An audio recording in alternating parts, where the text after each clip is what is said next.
মাত্র ১০০ টাকা এত সুন্দর একটা জায়গা থেকে ঘুরে আসলাম। আসসালামু আলাইকুম। কেমন আছেন সবাই? বিস্তারিত জানতে হলে পুরো ভিডিওটা দেখতে হবে। আমরা কোথায় এসেছি আর কত খরচ পড়ছে, কিভাবে আসলাম সবকিছু কিন্তু ভিডিওর ভিতরে বলে দিব। তো আমরা আজকে চলে এসেছি আনোয়ারা সিটি ম্যাজিক আইসল্যান্ডে।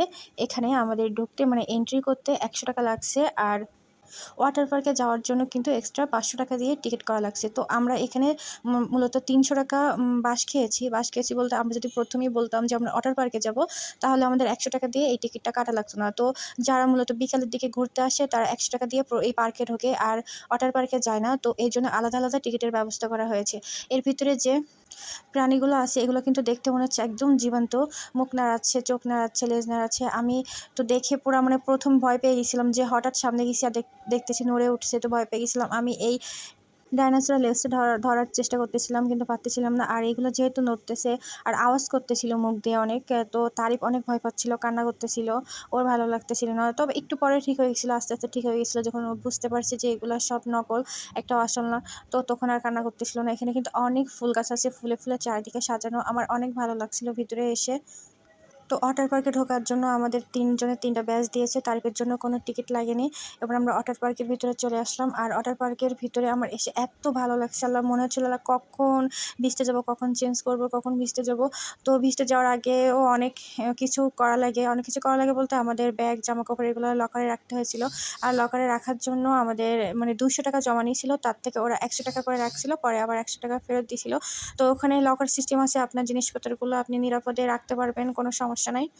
তবে একটা কথা বলি, এখানে পরিবার নিয়ে আসার মতো, কিন্তু আর কি মা-বাবা, শ্বশুর-শাশুড়ি এগুলো নিয়ে না আসাই ভালো। কেননা জায়গাটা আসে বেশিরভাগ কাপলেরা। তো আমরা ওয়াটার পার্কে ৩ ঘন্টা ভেজার পরে আমাদের ক্ষুধা লেগে গেছিলো, তো আমরা খাওয়া-দাওয়া করতে আসলাম। এখানেই কিন্তু একটা রেস্টুরেন্ট ছিল। আমরা সেখানেই কিছু খেয়েছি। খাওয়ার পরে আমরা আবার চলে আসছিলাম পার্কের ভিতরে। একটু ঘোরাঘুরি করতেছিলাম, আর আমার কাছে এগুলো অনেক ভালো লাগছিল। সব মুখ নাড়াচ্ছে, মানে লেজ নাড়াচ্ছে, আওয়াজ করতেছে। সবকিছু মনে হচ্ছিল অরিজিনাল। আর এইটার গলা এত লম্বা রে ভাই! ভিডিও করতে যেহেতু আমার ক্যামেরাতেই হচ্ছিল না। দেখেন কত লম্বা গলা। আর এই গাছটার কথা কি বলবো? চুপচাপ ছিল। যেই আমি সামনে গেছি সেই কথা বলা শুরু করছে। আমি তো ভয় পেয়ে গেছি। মানে এগুলো সেন্সর দেওয়া। যখন মানুষ আসবে তখন কথা বলবে। এটাও কিন্তু অনেক ভয়ংকর। আমার দেখে অনেক ভয় লাগছিল। তো সব মিলায় আমরা অনেক মজা করছি এখানে। এদিকে এটার লেজ তো নাড়াইতে, নাড়াইতে লেজটা ফেটেই গেছে। আর এদিকে এরা ৩ টা বসে, বসে ড্রাম বাজাচ্ছে। একজন ড্রাম বাজাচ্ছে, একজন হারমোনিয়াম বাজাচ্ছে। সবথেকে মজার লাগছে এই ব্যাপারটা, ৩ জন বসে, বসে মনের আনন্দে বাজনা বাজাচ্ছে আর গান গাচ্ছে।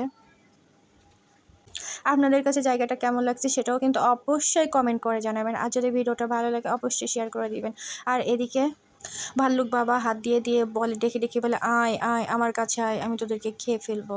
আর এদিকে বাচ্চাগুলো তার মায়ের পিঠের উপর বসে খেলা করতেছে। আর এই তো মনের আনন্দে লেজ নাড়াইতেই আসি, নাড়াইতেই আসি। কোনো দিকে কোনো হুঁশ জ্ঞান নাই, শুধু লেজই নাড়াইতেছে। তবে এখানে সাহসী বাচ্চাদের নিয়ে আসবেন। যারা অনেক ভীতু, ভয় পায়, তারা কিন্তু আসলেই ভয় পাবে। আমার তারিফ কিন্তু প্রথমে অনেক ভয় পাচ্ছিল, কান্না করে দিছিল। আর এই ঈগলটা আমার কাছে মনে হচ্ছিল একদম সোনার তৈরি। আর এর ভিতরে যে গাছগুলো ছিল, গাছে প্রাকৃতিক পাখি, বানর এগুলো সব টানিয়ে রাখছে। মনে হচ্ছিল যে অরিজিনাল পাখি, অরিজিনাল বানর বসে আছে। এদিকে বানরটা তো দেখতে ঝুলতেছে। আর এদিকে কিন্তু বিভিন্ন রাইডসও আছে বাচ্চাদের খেলার জন্য। সব মিলায়ে যদি আপনারা আসেন এখানে, আপনাদের সময়টা অনেক ভালোই কাটবে। রাইডসগুলো অনেক ভালো ছিল, সুন্দর।